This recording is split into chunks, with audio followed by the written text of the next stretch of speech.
and I'd like to invite my brother, Prime Minister Holness, to be able to address on the issue of the trade implications and aspects of the very challenging environment within which we have to prepare for other eventualities, but we do so with calm assurance. Thank you. Andrew.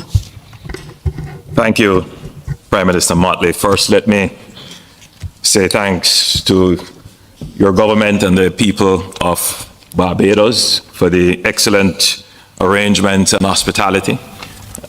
My own view, Mayor, is that the meeting went very well, and I join with my brother Irfan in filing a claim to your Labour Department for having us work till 1 o'clock in the morning. But it was all good for the people of the region, and I believe... I'm going to beg Prime Minister Davis to defend me. Thank you. And I believe the people of CARICOM can feel confident in the leadership. The issues that were addressed were relevant issues for the development of the region, and we grappled with them in real ways to seek solutions. One area of grave concern would be the declared change in U.S. trade policy. Many businesses have reached out. The private sector is indeed concerned. I believe that the posture of CARICOM is that we must be prepared. We can't approach this with any panic, and we should also accept that with these changes, the concern shouldn't only be that there would be disruption in the normal routine of trade, but that there could also be great opportunities for the region. The region has a well-established office for trade negotiations, and it has worked very well for us, and we are using the incredible resources in that office to study the challenges that could come and to provide us guidance, all the governments in the region, guidance as to how we should structure our trade policy to both mitigate any fallout but take advantage of the opportunities. We will therefore be conducting a very detailed review of our trade situation with the United States, and we hope that in another 3 or 4 months we will have a document which will give us a policy direction and give advice and support to the governments of the region as to how to treat with any potential change that may happen in U.S. foreign policy. We also discussed issues of security, and I know that Prime Minister Rowley will deal with the security issues, but while I have the microphone, it is of critical importance that the region treats with the issues of gangs, and Jamaica has taken a very strong position on treating with gangs. We see gangs as an existential threat. Obviously, the ultimate case would be with the situation in Haiti. But we also see gangs acting in ways and committing acts that can only be described as acts of terror. And therefore, I have called in Jamaica, and I'm making the call now at this CARICOM platform, that there needs to be a global war on gangs in the same way that there is a global war on terror. If the gangs are allowed free rein, they will challenge the effectiveness and undermine states, which we are seeing happening not just in the region in CARICOM, but in the wider Central and South American region. So we discussed the issue. I believe there is general consensus that in addition to treating with the security issue from a public health perspective and treating with the root causes of social disenfranchisement and economic marginalization, that there needs to be a firm hand in treating with the gangs, particularly as it relates to the transnational element of the gangs, which means that the countries in the region would have to have greater cooperation and sharing of intelligence and resources in tackling this very grave threat. Thank you very much, Madam Chair.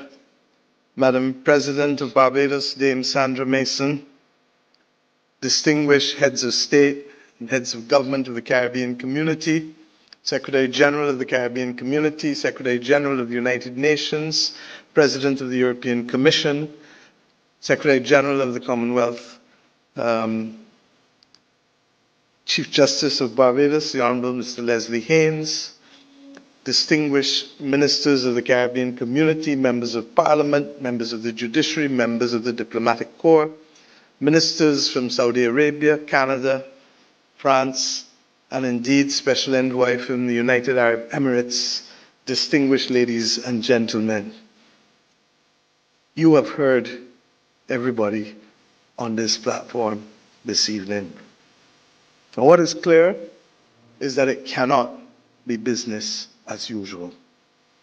We have come to Bridgetown in this year of 2025 at a time when the world is reeling from all kinds of problems. The climate crisis, we don't need anyone to tell us about it. Prime Minister Mitchell spoke from the heart with respect to the consequences of Hurricane Beryl in Carriacou, in Petit Martinique and Grenada, in Union Island, in St. Vincent and the Grenadines generally, to the farmers in Jamaica, and to the fisher folk and fishermen of Barbados. We know what it is each summer to have to hold our breath and to wait and to hope that this is not going to be our turn. We know firsthand how the world has become an awful place since the pandemic, where all of the warts and all of the scars and all of the cuts have become very, very clear and open for everyone to see, and where effectively the world has said that might is right, and where small states are often excluded because our orders are too minuscule to command attention. We live in a world where fake news is now the order of the day. And day by day, leaders, not just of governments, but of churches, of private sector, of households, have to worry about the fact that someone will post something that probably is not true about them. We live in a world where the opportunity for facts and shared values in common spaces is becoming rarer and rarer, simply because everyone is into their own echo chamber rather than in national entities being able to share and to relate so that we have a common perspective to keep our democracy strong. This meeting, my friends, cannot be business as usual. The Secretary General has already heard me on the fact that the only way we will make it through these difficult times is if we are prepared to be more unified and bolder than ever. I pray that those comments which have been made up here, and I thank Decon for also speaking on the matter of reparations and reminding us of the importance of the African Union this weekend. I was there, yes, with the Secretary General and Professor Arama from the African Exim Bank. And indeed, the partnership is strong, and we await the next meeting, the first one ever in person, on the 7th of September. We thank you, Ursula, for coming to the Caribbean, because in this world of grave difficulties confronting us at all levels, partnerships across the world will be important if we are going to survive the many challenges that are not unique to any one region, but indeed hold all of us in a very, very difficult position. I ask us, as we reflect on these matters, to recognize that if this institution of regional unity is to be fit for purpose in the 21st century, the third decade, then it may well require some decisions, Ralph, that those of you like Roosevelt and yourself may have wanted to see in the past, but have eluded us thus far. Freedom of movement of Caribbean people is at the center of who and why we are here. And I trust and pray that we can leave Bridgetown with clarity on this objective. Secondly, the issue of cost of living continues to bedevil too many of our people, and we run the risk that our traditional sources of food may well become more difficult to access because of the climate crisis and because of decisions on the movement of labor. And to that extent, while we have spoken at length always about creating new sources for imports while boosting our production regionally, we can no longer speak about it, but it must become a reality because food and water are the new oil of this 21st century. At the same time, our education is in shambles in the region, and the quicker we come together and coordinate the reform that is necessary for it, the better we will be, because we cannot build out this region with the old educational systems of the colonial system that are hierarchical in nature and ignore the reality factor in the past, nor now guns. And the Secretary General of the UN has put it most appropriately in his speech. But suffice it to say, as I said on our own Independence Day in Barbados last year, we in this region are paying too high a price for the Second Amendment rights of Americans.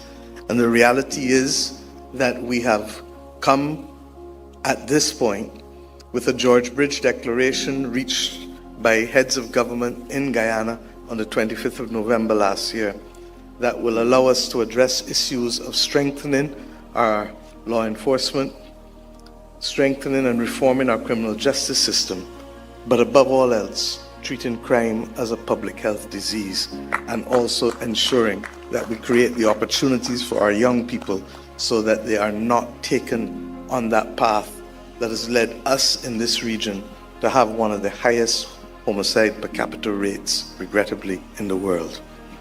My friends, I have said these things, recognizing that if ever there was a time for us to make bare our hearts and our minds to each other as heads of government, it is at this point. And I trust and pray that if we are able to do so, then we truly can hold hands and walk in lockstep. This is not a moment today for me for a lot of long talk or a lot of long speeches. What is required of me as chairman is to ask each and every one of us to make that commitment, to expose our hearts and our minds and find common ground and common purpose so as to ensure that as the world starts to fall in ways that none of us expected 20, 30 years ago or even 10 years ago, that we can hold a center, recognizing that we will always, always, always be stronger together. We have a responsibility to reform this institution.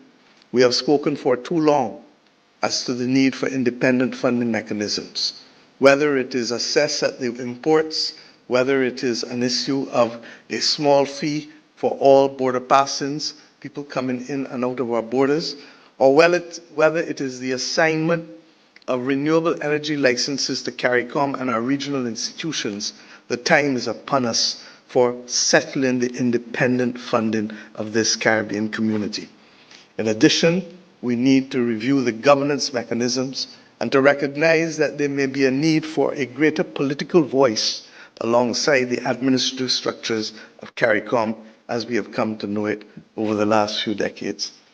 I pray that as we reflect on the urgent need for cooperation and unity, that above all else, we shall continue to see our people up front and center. In that regard, the Haitian people must be at the center of all that we reflect upon. Their situation continues to be of major concern to us. And it is not going to be sufficient just to be able to say that Haiti will have an election on November 15th. It is not going to be sufficient to just stabilize the security situation of Haiti. 30 years ago, when I came to public life, my prime minister at the time made his first trip when he was sworn in to Washington to deal with the issue of Haiti. 30 years on, we are dealing with it again. In the absence of a proper development plan that sees the people of Haiti, that gives them minimum rights of education and access to health care and all of the other basic rights that we fight for our own citizens. In the absence of that, Haiti will be around as a problem in another 10, 20, and 30 years. That cannot be the aspiration of Caribbean people. I ask us as we come to Bridgetown, therefore, to appreciate that we may not have the luxury of having a heads meeting that follows the usual template. But if we can, at this meeting, really expose our hearts and our minds to each other and agree on a common platform on critical issues, we will not get it all right one time, but we must have a common vision, and we must be prepared to recognize that none of us will get exactly what we want, but we must all work for what the people of the Caribbean need. And if we can do that, then we will have run successfully our leg of the relay race. It was once said, when the West Indies Federation broke, that 1 from 10 leaves 0. Today, the heads of government and the heads of state of the Caribbean region must show in a mathematical way that 1 times 15 is equal to 1. If 1 times 15 is equal to 1, then we shall be able to withstand all that is thrown upon us from the world and from within, and arise to the point where we will bring to our people a level of economic development, stability, and prosperity, in spite of the fact that for 6 months of the year we live in fear of that climate crisis, in spite of the fact that we are subject to international economic shocks, in spite of the fact that all of these things continue to be devilish. And why? Because we come from a proud people who have known what it is to be resilient and to rise above all challenges. Indeed, the challenges that we face in the 21st century at a personal level cannot come close to what our ancestors were forced to confront in the settlement of this modern region. So, my friends, I want to thank you. I want to salute the people who performed on this platform. I want to salute my young citizens who spoke in a way that almost did not make it necessary for me to speak this evening on this platform. And I invite you, as you reflect on this meeting, to recognize that with a true Caribbean flair, we can do serious things while still remembering who we are and how we move as a people and our culture. And in that vein, I invite you back to Barbados between the 22nd and 31st of August for CariFesta 15. I say. So I was in Miami or Hialeah on Monday, and when there was a video where you were recognizing Elena Garcia and Dario Fernandez and Tomas Regalado, everybody applauded. They're so excited about your being the Secretary of State. Your homegrown son, and so they're just all excited. The other thing they're excited about is that they have somebody that is going to care about Venezuela and Cuba and Haiti and Nicaragua, all the problems, because you've been so vocal. So I guess, can you just go through sort of one by one and say, look, we know what are our options? Not that you know exactly what you're going to do, and a lot of these decisions will be made by somebody else anyway, but what are, like right now, look at what's going on in Venezuela. The Biden administration's allowed oil to flow. He He stole the election, completely violated what Biden told him he would do. Maria Corina Machado probably was only alive because of your hard work making sure that Donald Trump put a tweet out. You look at Cuba now. They just dropped the state-sponsored terrorism, which makes no sense. We've got people like Jose Daniel Ferre in prison. Kids as young as 14 in prison for peaceful protests. So, give me some of your ideas of what is possible.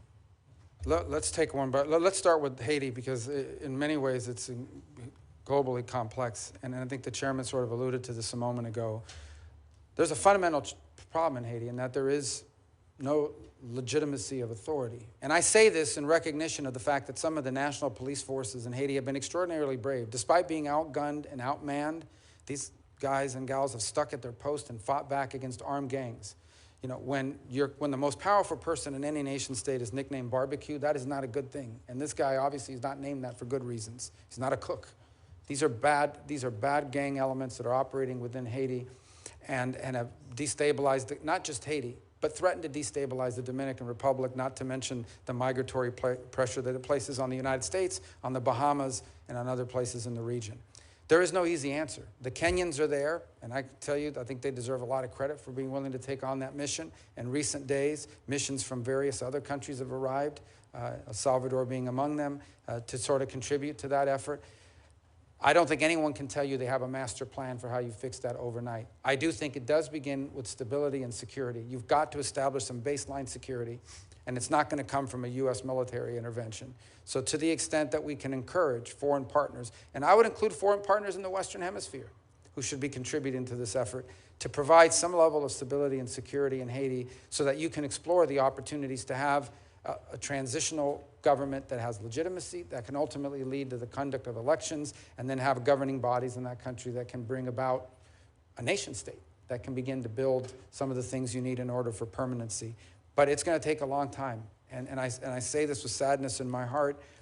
There have been good times, and there have been bad times and worse times in Haiti, but sadly, there's not really been a golden era in Haiti's history, and your heart breaks for these people and for what they've gone through. But you also, as a policymaker in the United States, recognize the implications it's had on our country, not just in the migratory pressures it's placed on us, but as I pointed out earlier, the threat it poses on a daily basis to destabilizing the Dominican Republic.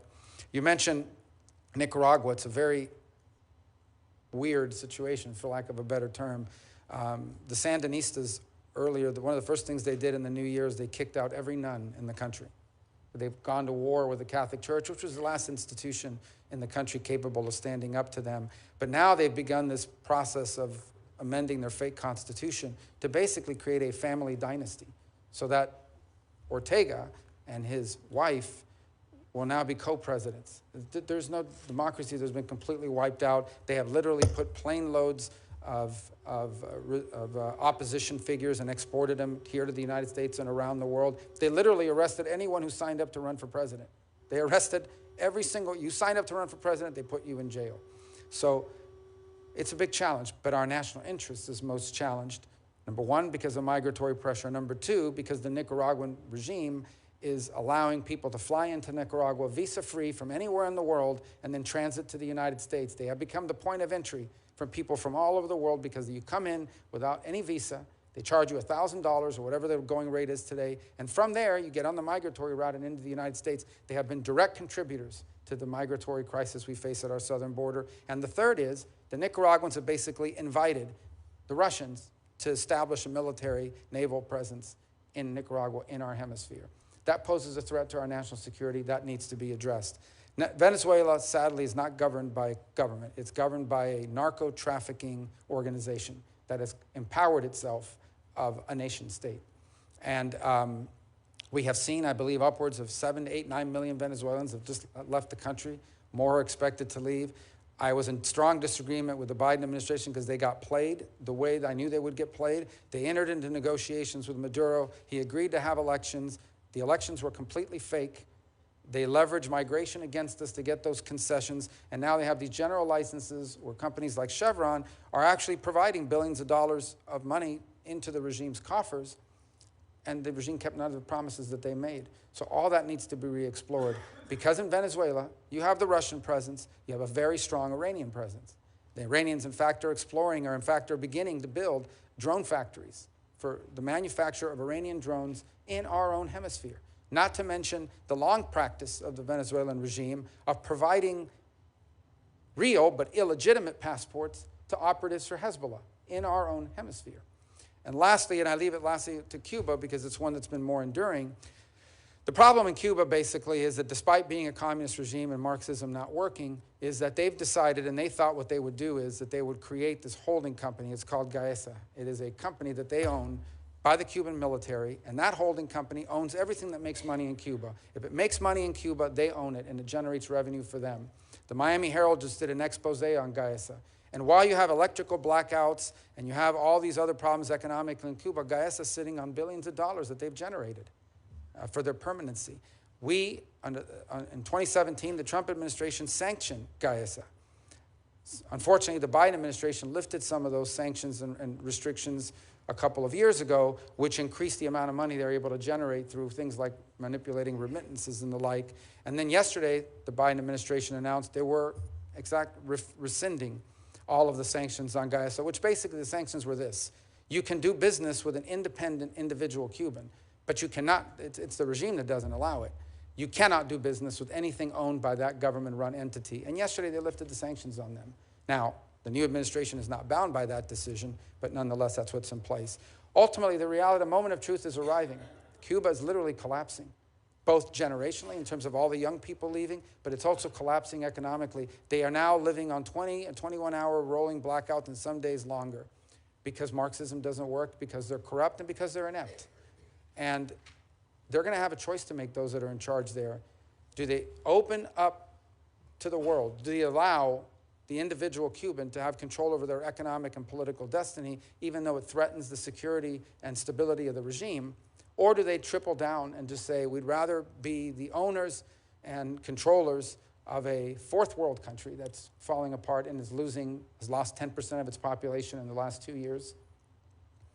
And that's a dynamic that they're facing right now. I hope that they will choose the path of empowering the individual Cuban so that the individual Cuban has the ability to do what the peoples of virtually every other country in the hemisphere have been able to do at least once in the last 60 years, and some more than once, and that is elect their leaders, vote for their leaders. You think about what happened here today. The Cuban people have no idea what it's like to have an authority figure or someone in charge and power, like I am as a U.S. Senator, sitting here having to answer questions from his colleagues, and also having to have people in the back screaming and protesting against you. You can't do that to a Cuban official. You can't question their decisions. The Cuban people have never been able to participate in a political process for over almost 70 years now, and they're entitled to that as much as the people of Colombia and Argentina and Paraguay and Peru and virtually every other country in the region has enjoyed. So let's assume you have this job, you're confirmed, you have the job for 4 years. What would your definition of success be? With regards to generally? Your job. The alignment of our foreign policy to our national interest has been defined, the security, prosperity of the American people. And that's, and by the way, I would define that as success for the country. What I would define as success for the State Department is not just that alignment, but making the State Department highly relevant again. Sadly, and I think I've shared this with you in some of our meetings with many of my colleagues, what has happened over the last 20 years under multiple administrations is the influence of the State Department has declined at the expense of other agencies and also at the expense of national security councils, because it takes so long for the State Department to take action. And so increasingly you stop getting invited to the meetings and they stop putting you in charge of things because it takes too long to get a result. So we want the State Department to be relevant again, and it should be, because the State Department has a plethora of talented people who are subject matter experts and who have skills in diplomacy, and it's not being fully utilized because increasingly on issue after issue, we've seen the State Department marginalized because of internal inertia, because of the way the structure works. So we have to be able to we have to be at that table when decisions are being made, and the State Department has to be a source of creative ideas and effective implementation. So I would define making the State Department relevant again in the setting of our foreign policy is critical. And I think that's something that maybe is not as perceived by the general public as it is by those of us who watch it on a daily basis. Thank you. Thanks. Senator Rosen. Well, thank you, Chairman Risch, Ranking Member Shaheen, for holding this. This matter with the Cubans And the nurses should tell us everything that we need to know. Barbados does not currently have Cuban medical staff or Cuban nurses, but I will be the first to go to the line and to tell you that we could not get through the pandemic without the Cuban nurses and the Cuban doctors. I will also be the first to tell you that we paid them the same thing that we pay Bajans, and that the notion, as was peddled not just by this government in the US, but the previous government, that we were involved in human trafficking by engaging with the Cuban nurses was fully repudiated and rejected by us. Now, I don't believe that we have to shout across the seas, but I am prepared, like others in this region, that if we cannot reach a sensible agreement on this matter, then if the cost of it is the loss of my visa to the US, then so be it. But what matters to us is principles. And I have said over and over that principles only mean something when it is inconvenient to stand by it. Now, we don't have to shout, but we can be resolute. And I therefore look forward to standing with my CARICOM brothers. I wish I could say brothers and sisters, but brothers, to be able to ensure that we explain that what the Cubans have been able to do for us, far from approximating itself to human trafficking, has been to save lives and limbs and sight for many a Caribbean person. Hi guys, welcome back once again to my YouTube channel. I'm B-Boy. Remember, if it was for the first time you're coming across my video, don't forget to like this video, subscribe and share. Okay guys, in today's clip, the Caribbean leaders came out and organized a meeting, and they were replying to Donald Trump and the Secretary of United States, Marco Rubio, because they came out. Marco Rubio in a certain meeting came out and warned the Caribbean and Jamaica to cut ties with Cuba or to stop working with Cuban doctors. This whereby they were denying maybe a country like Jamaica or all the Caribbean countries to stop working with Cuba because they don't want these Caribbean countries to work with Cuba, to cut their ties, because we all know Jamaican and Cuba, they have a very strong relationship. They have been working for a very long time, for a very long period of time, especially during the COVID-19. Cuban doctors really did a lot to the Caribbean countries. They really helped a lot. They really helped. They saved lives. And after seeing this video, what I need to say that Jamaican health and Caribbean countries' health come first. How can United States come out and warn some Caribbean countries, or maybe a country or an island like Jamaica, to stop working with Cuba? Maybe was it like either Cuba joined BRICS or they have any mission to join BRICS? Because United States really came out and said that it won't work with any Caribbean countries that will join BRICS. And this is the reason why Jamaica and some Caribbean countries, they are afraid, because all of them, they are working with United States. They are doing some trade benefit with United States. And Marco Rubio really came out and said that if some Caribbean will work with Cuba, they will be able to cut, or they will not be able to get USA visa to go to United States.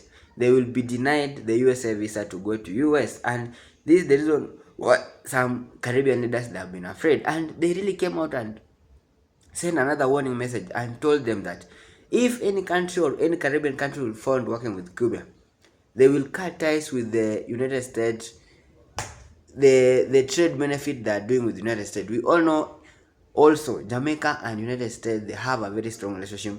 A lot of Jamaica, they are in United States.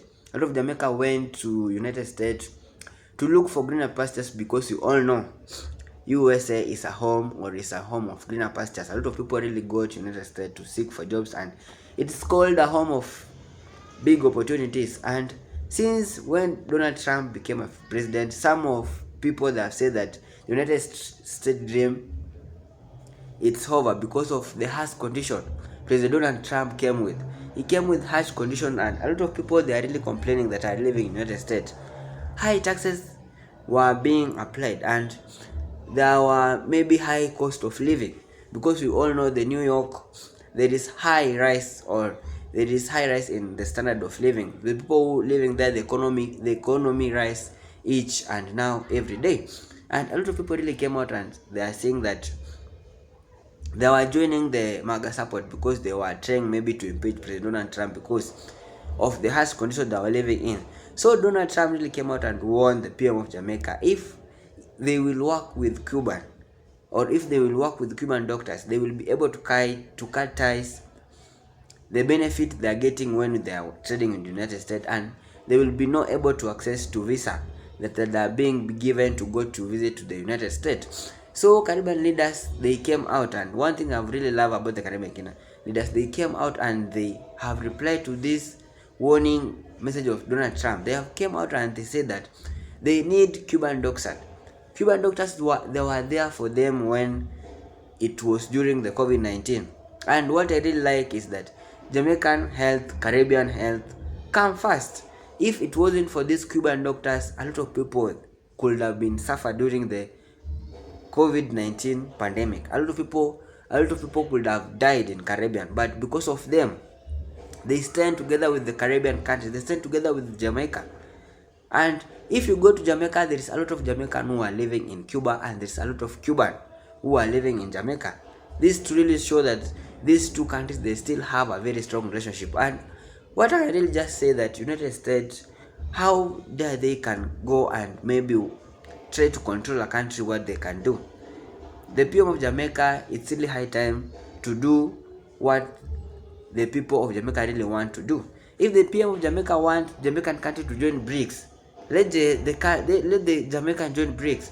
If you want to still continue work with the Cuban doctors, let Jamaican continue working with the Cuban doctors. Because if United States can say that Jamaica to stop working with Cuban doctors, will they be able to supply Jamaican with the United States doctors?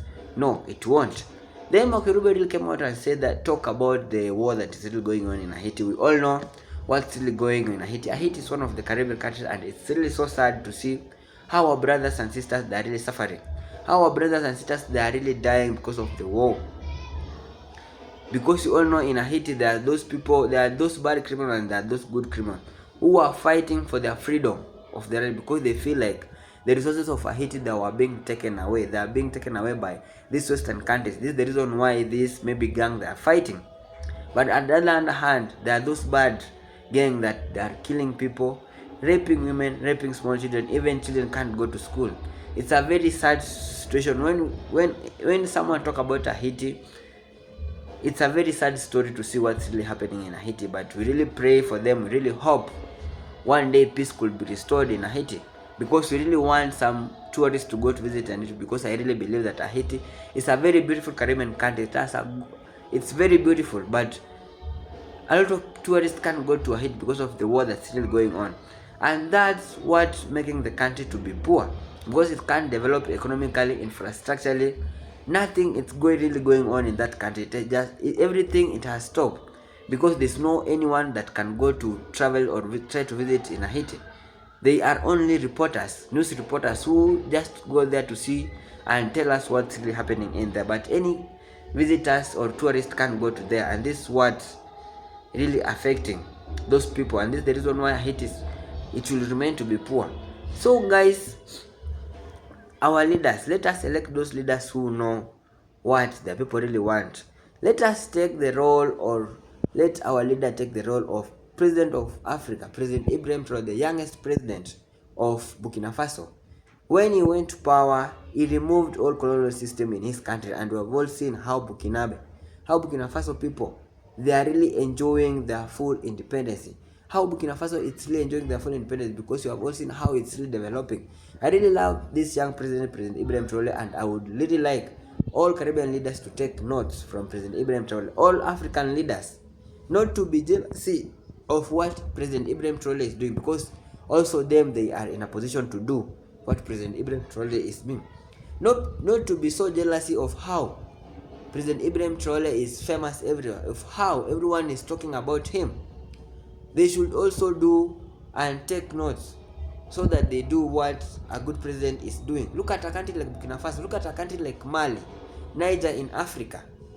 I would really like all the Caribbean leaders and African leaders to do what these leaders they are really doing, because it's really help a country to develop. And my dream is just to give Burkina Faso 5 years, and we'll see how it has really developed. So guys, let us our leader take notes for those good leaders that for the good work of those good leaders they are doing.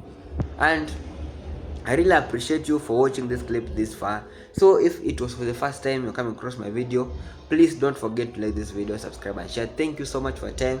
May God bless you wherever you are. One love. Let me see you in the next clip.